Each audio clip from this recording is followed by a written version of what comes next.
तो फाइनली अब एग्ज़ाम बहुत सिर पे आ चुका है और गिनती के ये मान लो घंटे ही बचे हैं, अब दिन भी नहीं बचे।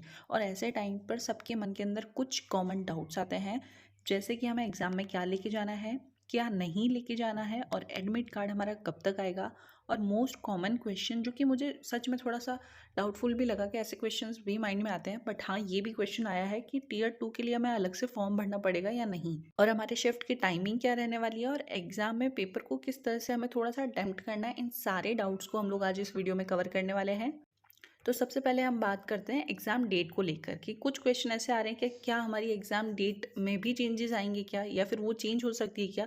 तो नहीं, एग्ज़ाम डेट के अंदर कोई भी आपके चेंजेस नहीं आने वाले हैं। जो आपके ऑलरेडी डिसाइडेड है वही आपकी डेट रहने वाली है। EMRS के अंदर कोई भी एग्ज़ाम डेट के अंदर चेंजेस नहीं हुए हैं। तो अभी तक तो किसी भी तरह का ऐसा कोई बदलाव नहीं बताया गया है। अब एक और बड़ा डाउट कि टीयर 2 के अंदर अलग से फॉर्म भरना पड़ेगा क्या।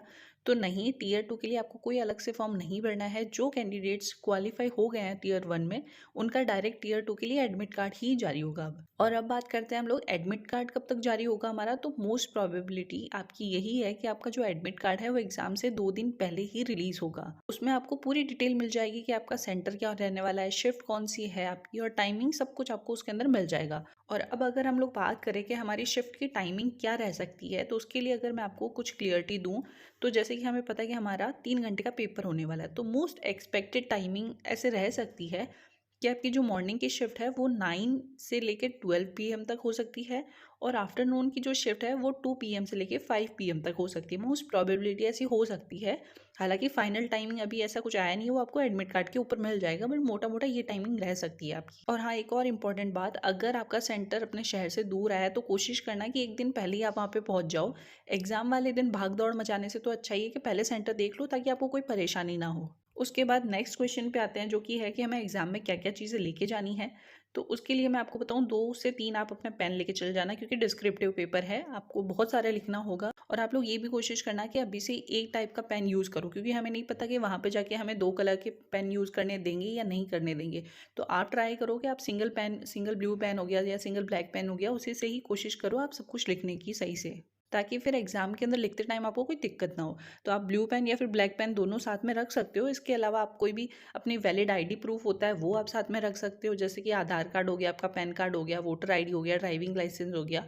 इनमें से कोई भी आप अपनी ओरिजिनल आईडी रख सकते हो साथ में। और इसके साथ में आपको अपना जो एडमिट कार्ड है उसकी भी प्रिंट कॉपी लेके जानी है। एक ब्लैक एंड व्हाइट होगी तो चलेगा, नो प्रॉब्लम, उसमें कोई दिक्कत नहीं आने वाली है आपके। और एक आपको लेके जानी है पासपोर्ट साइज की फ़ोटो।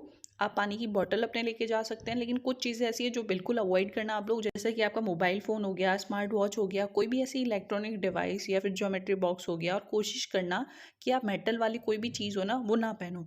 ड्रेस कोड आपको बहुत सिंपल नॉर्मल रखना है। तो आपके ये सवाल तो हो गया कि आपको एग्जाम में क्या लेके जाना है, क्या नहीं लेके जाना है, और एडमिट कार्ड आपका कब आएगा। टीयर 2 के लिए आपको फॉर्म फिल करना है अलग से या नहीं करना, वो भी मैंने आपको बता दिया।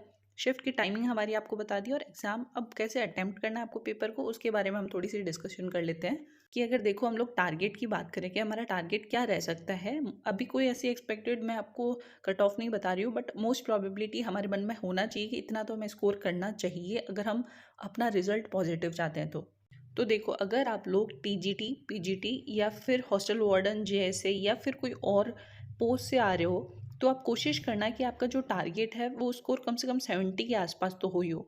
70 to 72, 3, 4, यहाँ तक आपको 70+ थोड़ा सा रखना है, ताकि वहाँ पे ऑन एन एवरेज आपके 65 के लगभग लगभग मार्क्स आ जाएं। अभी कंपटीशन उतना नहीं है जितना हमारे टीयर 1 के अंदर था, क्योंकि मैं देख पा रही हूँ सब लोगों का सेम सिचुएशन है, मेरी भी सेम ही है, आप लोगों की भी सेम है। जहाँ आप, हो सकता है मैं आपसे भी पीछे हूँ, क्योंकि चीज़ें लेवल पे ही है सबकी। बहुत ज़्यादा किसी को कुछ समझ नहीं आ रहा कि क्या आ सकता है पेपर में, किस तरह से उसे चीज़ों को सही तरीके से हमें लिखना है। बहुत सारी लैक ऑफ नॉलेज है, जिसकी वजह से वो प्रेजेंट नहीं कर पाएंगे उनकी नॉलेज। तो इस वजह से इतना कंपटीशन नहीं है, इतना टाइम भी नहीं मिला है सबको कि वो बहुत अच्छी अपनी प्रिपरेशन को कर सके।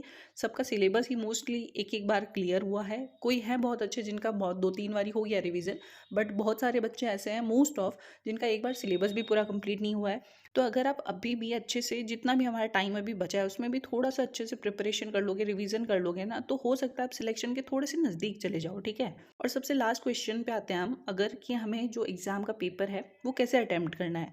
तो सबसे पहले देखो, आपके जो भी ऑब्जेक्टिव क्वेश्चंस होंगे ना, आपको उन्हें ही फिनिश करना है, ठीक है। मान लो अगर आपके 40 ऑब्जेक्टिव क्वेश्चन है तो कोशिश करो आप लोग कि करीब करीब आपके 30-35 मिनट के अंदर ये सारी चीज़ें आप कवर कर सकते हो। ऑब्जेक्टिव वाले क्वेश्चन को ओएमआर शीट के अंदर आपको दी जाएगी, वहाँ पे फिल करके उसको पूरा कर देना है। ऐसे मत सोचना कि लास्ट टाइम पे ओएमआर को हम लोग फिल करेंगे, नहीं, पहले ही इसको फिल कर दो। आपने टिक करा अपने क्वेश्चन पेपर पे और उसको फिल करके रख दो, और उसके बाद में आप लोग आराम से अपना जो डिस्क्रिप्टिव का सेक्शन है उसे अटेम्प्ट कर सकते हो। डिस्क्रिप्टिव के लिए आपको अलग से आंसर शीट दी जाएगी एक, जिसमें हो सकता है वो ब्लैंक शीट हो, ब्लैंक पेपर हो, या फिर लाइनिंग वाला, मुझे नहीं आइडिया अभी कैसा मिलने वाला है हमें, बट मोस्ट प्रोबेबली जितने कुछ एग्जाम्स होते हैं डिस्क्रिप्टिव उनमें आपको ब्लैंक शीट दी जाती है। तो डिस्क्रिप्टिव के लिए तो आपको अलग से आंसर शीट दी जाएगी, उसके अंदर आपको अपने आंसर जो भी होंगे वो लिखने होंगे। तो मेरी तरफ से तो होपफुली मैंने आपको सारी इन्फॉर्मेशन दे दी है, और फिलहाल यही सारी इंपॉर्टेंट चीज़ें थी, इन्फॉर्मेशन थी जो आपको एग्जाम से पहले थोड़ी सी पता होनी चाहिए थी। फिर भी अगर आपके मन में कोई भी डाउट रहता है, कोई क्वेश्चन रहता है, तो आप लोग कमेंट में पूछ सकते हो। मैं कोशिश करूँगी आपके हर सवाल का जवाब देने की। सो मिलते हैं नेक्स्ट वीडियो के साथ में। Thank you.